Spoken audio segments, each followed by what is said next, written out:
সবাই তো বিয়েতে লাল রঙের গাছকৌটো নিয়ে থাকে। এটা একটু অন্য রকম কালার কম্বিনেশন করার চেষ্টা করলাম। এখানেও কিন্তু লালের ছোঁয়া রয়েছে। হাই ফ্রেন্ডস, সবাই কেমন আছো? সুমিজ আর্ট গ্যালারি থেকে আমি সুমি। আজ আবারও একটি নতুন ভিডিও তোমাদের সাথে শেয়ার করতে চলেছি।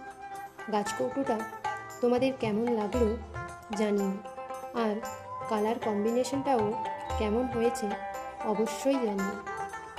গাছকৌটোর যে ফাঁকা অংশটা রয়েছে সেখানে কিন্তু বর ও কনের নাম লেখা হবে। গাছকৌটোটা কিন্তু এখনও ভার্নিশ করা হয়নি, তাই একটু ফ্যাকাশে লাগছে। ভার্নিশ করার পরের লুকটাও তোমাদের সাথে অবশ্যই শেয়ার করব।